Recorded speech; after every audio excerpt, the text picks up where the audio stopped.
Hello, I'm Quack. And I'm Co. Hey, unbelievable. And this is the channel that is everything in 10 minutes or less. We don't have any time to spare. Go ahead and hit that subscribe button down below, and let's swing into our best and worst of Vindication, a game we just finished from 3 different perspectives. Someone who's played it an average amount of times and has an average experience with it. Someone who has it in his... was in my top 10 of 2021. Don't know where it'll... 2020. Yeah, that's the one. Don't know where it'll end up this year, but definitely high on my list.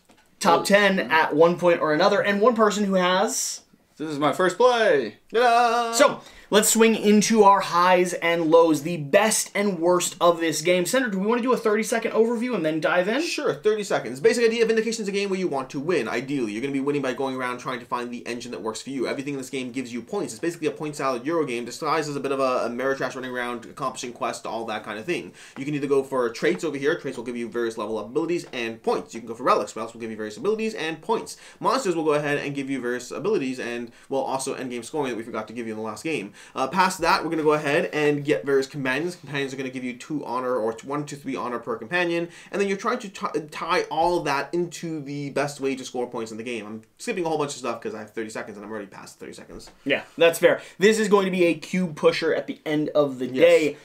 Let's go ahead and swing over to Devin. Devin, I mean, I think it's the beginning of the start day. with one or the two, your high or your low, your first impression of this game, because we've got bias that we're bringing in. So I'd have to think a little bit more on the low. For me, the high is I actually like that there are a lot of variable ways to approach winning and getting points. I felt throughout the game that I wasn't super effective at actually getting vindicated, which I thought would give me a little bit more of engine building possibility and get my potential cubes in there. But I did fight a lot of monsters, and ultimately the monsters that I fought is what brought me out of last place. And you got last place, right? Yeah, that was the one. So, so I like it, and now that I've played once, I really want to jump back in, kind of with Hadrian's Wall that we were talking about earlier, like explore all of the different potential ways to get points. So I think that's a really big high for me. While you guys talk, I'll try to think of the lows. What about your high? Let's swing in. Well, I'm going to play off of yours to begin with. The thing I like the most about Vindication is that puzzle that develops. You start off with the board, you have 1 or 2 tiles on the board, different spots on the board, and then you start moving and things start uncovering. And the distance between things and what you're trying to do and how you're going to go to this, to do that, then to that. Every game is a unique puzzle of how everything combines. And then secondly, moving past you, is the amount of variability of just everything. There's stacks of cards over here, and any individual stack, you'll see maybe 3 to 4 cards, maybe, in a game. And there's so much to combine in terms of the powers and abilities and the way everything plays out. So you have the combination of just unique powers and abilities every single game from all the things, from the monsters, from the companions, from the relics, and the traits.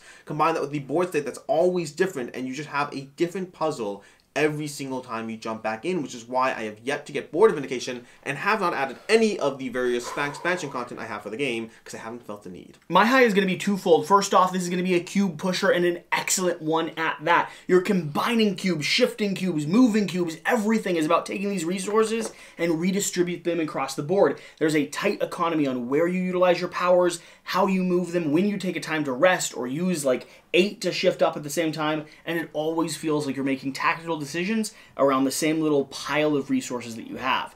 That being said, the second thing that I have that is the best about it, the expansions add valuable integration into the game depending on how you want to play. I didn't like the lack of lore when I first started playing, or the lack of cube control, and there's expansions that fix both of those modules. Vindication Chronicles coming out. And so, if you like the base game but you're not 100% on it, I bet it can shift up towards a 5 out of 5 if you pull in a few of the expansions. Your worst. My worst is movement. There were multiple times throughout the game where I felt like I was like 1 or 2 spots away from actually doing what I wanted. Sure. And just because I started off on the other side of the board, the mount upgrade was at the other end. Both of them, yeah. Yeah, both of them were. And so I never felt like, there were numerous times where I felt like I had to hamper my strategy and do something suboptimal simply because I couldn't get to where I was going.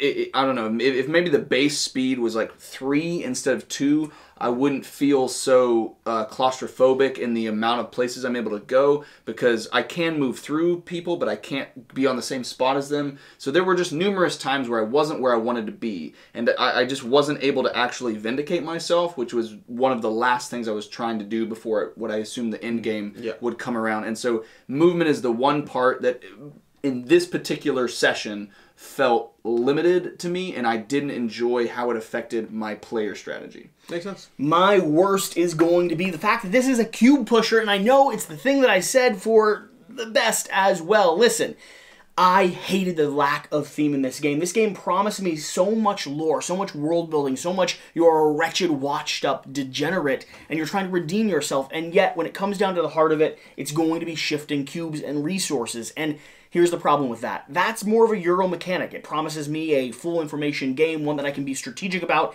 and then you get to monsters, you get to top decking, you get to random end conditions, you get to the fact that different companions giving you different variable scores, and you never know which ones are going to come out. You get to the tiles that you were just complaining about that pop up randomly out of a blind bag. You don't know what the game's going to be. If you want that Euro drive, and you hate a mix of randomness, you're going to hate this game. But if those two sound good, I mean, you might love it.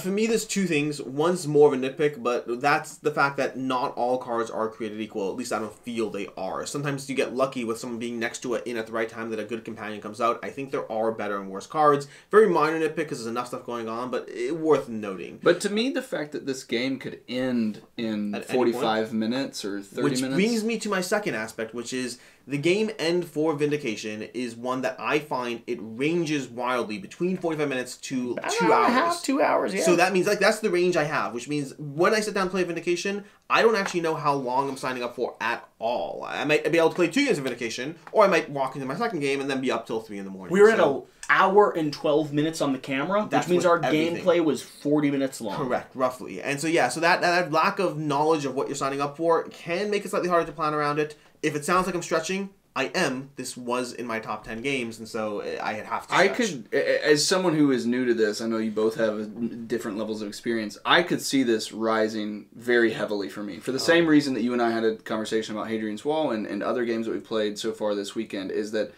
because you can explore so many different things in each game, I don't really care if I sit down for 45 minutes or 2 hours if each time I do it is so wildly unique. I'm with you. I like this game. No, I'm a fan after one. That being said, my sense of time is gut checking me, and this is a channel where we do 10 minutes or less, period. So the video is cutting off right about